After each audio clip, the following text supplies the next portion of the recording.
even me, I am here now. I am here telling you too. And don't forget,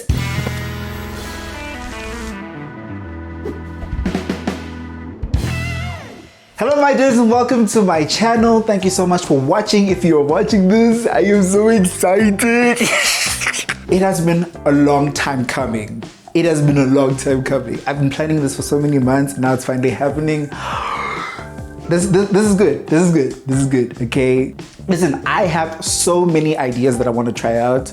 I'm just hoping that you guys will bear with me in this journey of YouTube.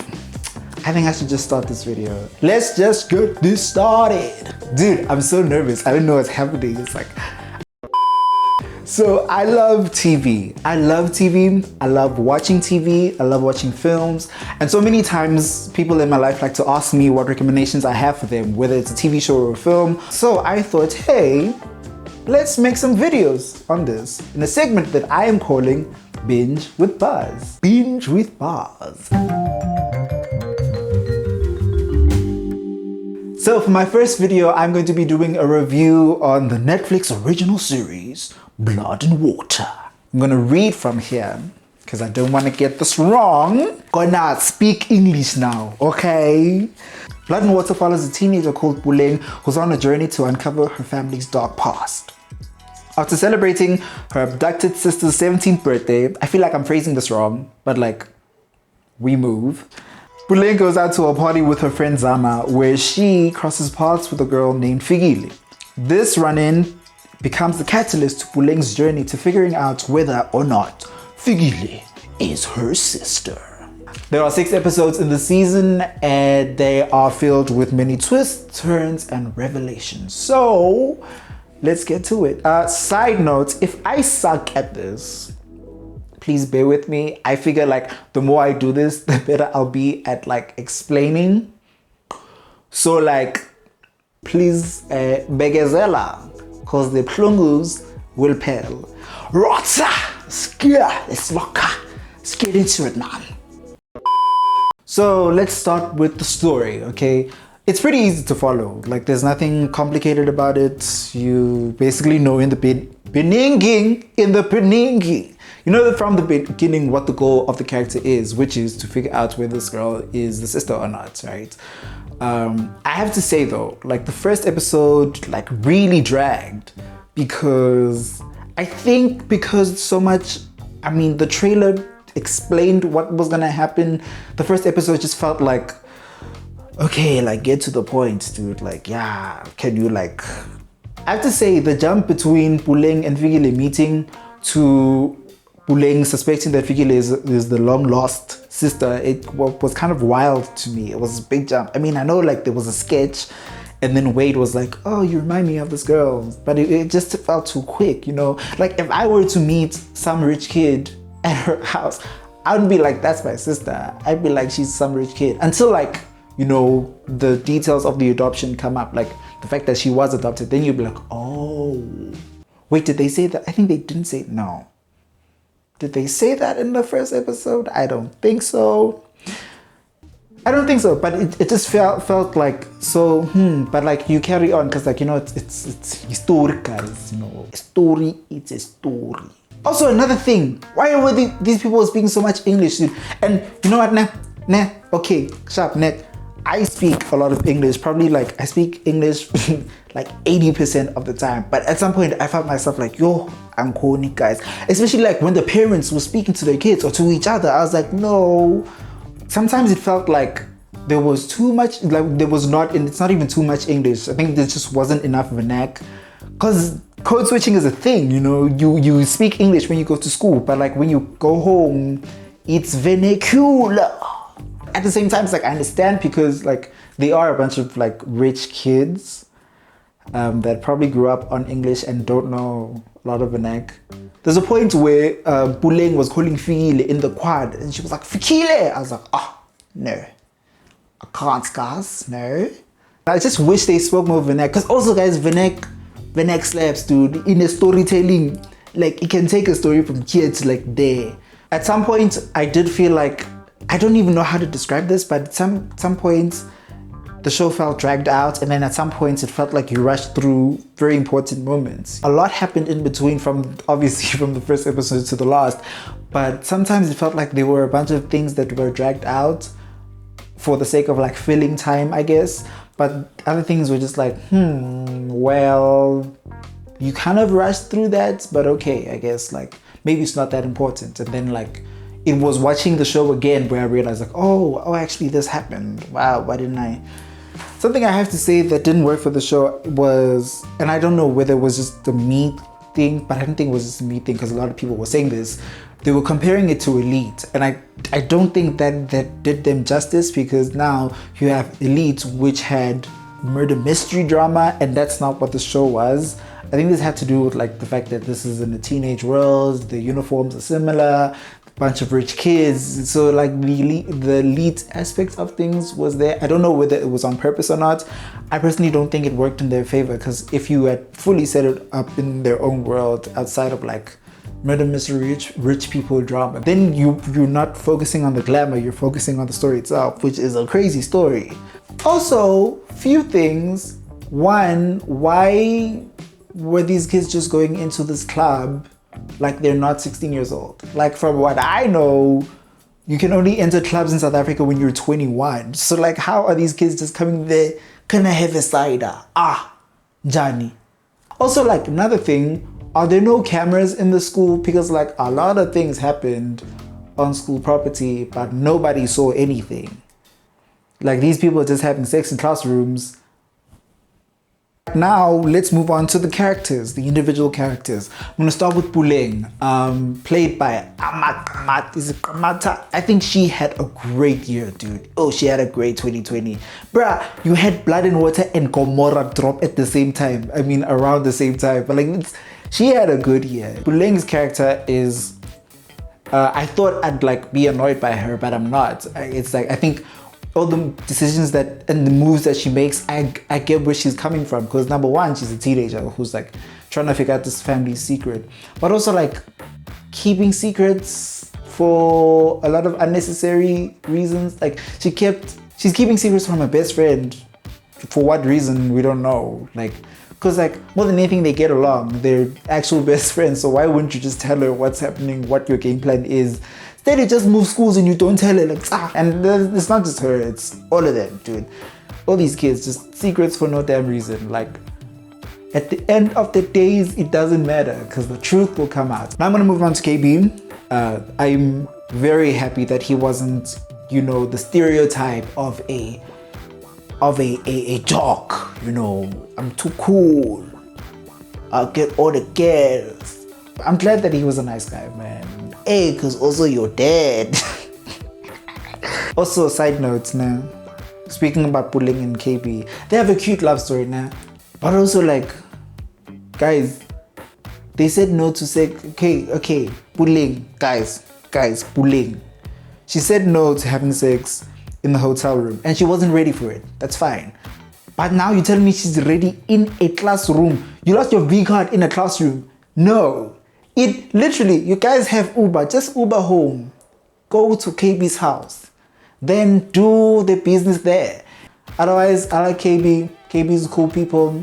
Then I'm going to move on to Figile, who is going through an identity crisis, I guess. Like, she's like, she has all this money, but then she's like, no, I want to get it myself, the scholarship. When you know damn well that there are people who actually need the scholarship, and you're taking that opportunity away from them. Like, as much as you're justifying what you're saying about like you want to achieve something on your own, I don't know. I think I should have liked Figile, but I was like, this girl, like, identity crisis, Yako, I don't understand.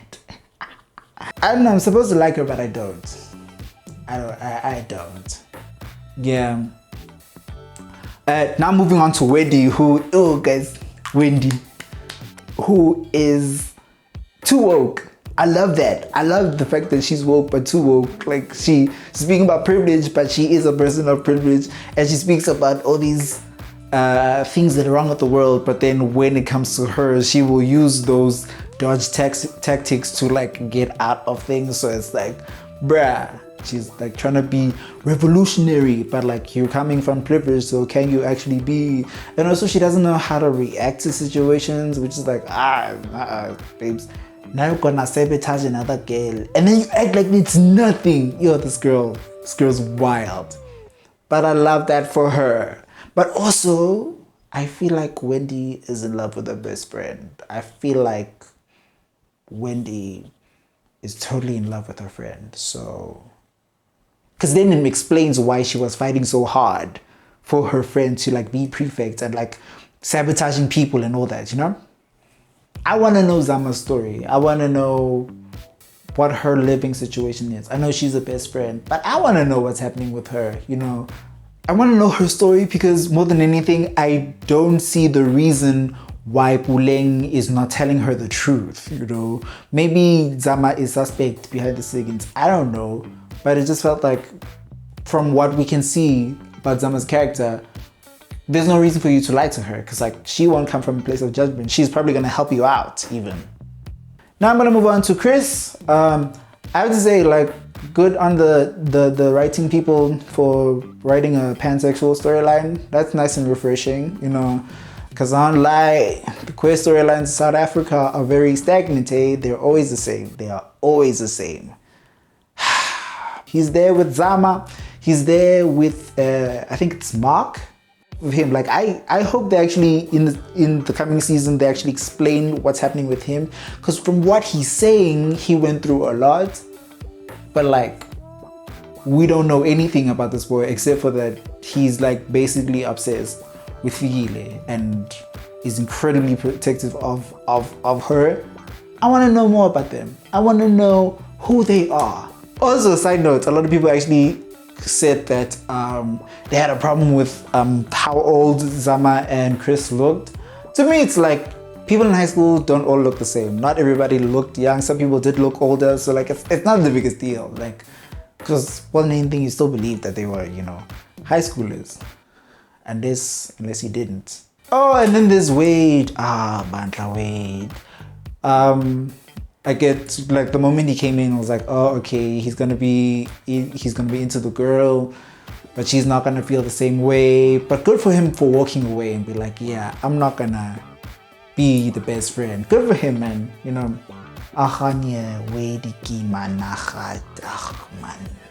can I just say, like, the parents came through in the show. I don't even lie.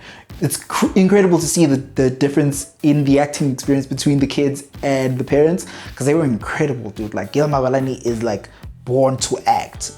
Undoubtedly, she's so good. She's like, oh. And then Kolile Chabalala goes without saying, she is fantastic in this. Sandy Schules, I think it's Schules. She plays Principal Daniels. She is incredible in this. Incredible, fantastic.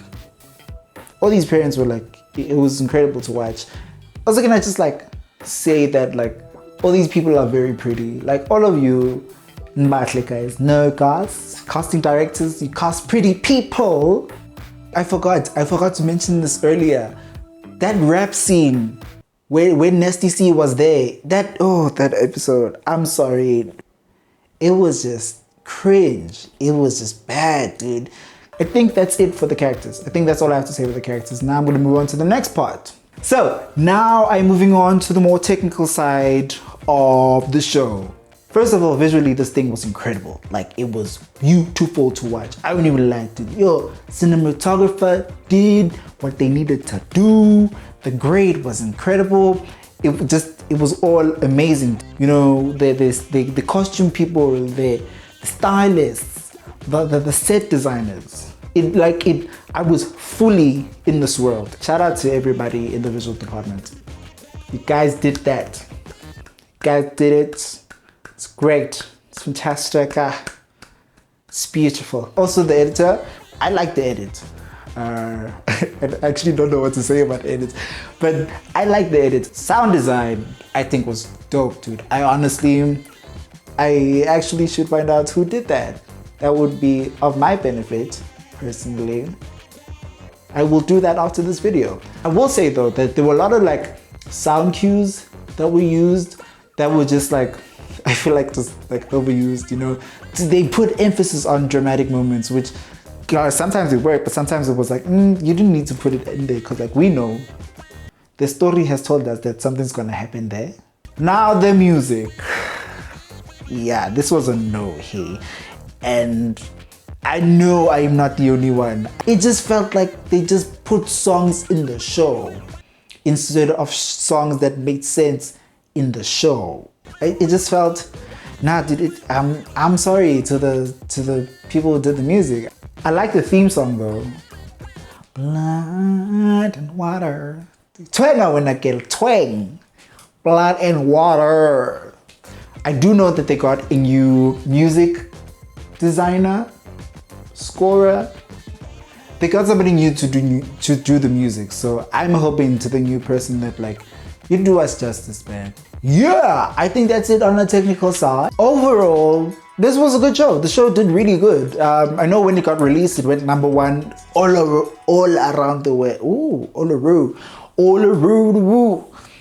I know it went #1 all around the world. It was #1 in America, in South Africa, in Nigeria, in like the UK. It also like got nominated and won a bunch of SAFTAs. I know it won for Best Cinematographer, Best Sound Design, and it won for Best TV Show. So, you know, it's still a good show. It's still a good show. And it will be back on for a second season sometime near, because I know they finished shooting in March. I'm gonna watch because I like the show. I really do. But at first I was like, I was just disappointed. You know what the thing is now? I think it's a good show. I just think they could have like blown our minds, and that's what I was expecting.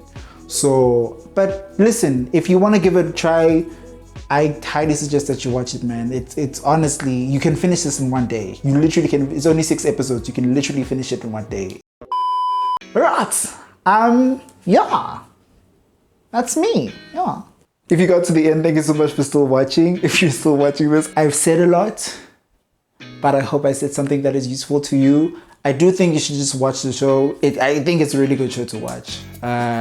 Give it a chance. New season's gonna be out soon, so that's great. If you like this video, please give it a thumbs up. Leave a comment and tell me what you thought of the show. If you've watched it, please share your opinions on what you think, whether you liked it, whether you didn't, whether you disagree with me with some things. I'd honestly like to know, because you know, this is just an opinion. It is not fact. I'm just sharing what I felt about a show, okay? Also, if you would like to, please consider subscribing. I'm not gonna put a timeline on when the next video is gonna be up. It will be up when it is up. And until next time, from me, Buzz, it is goodbye and spank you. Okay.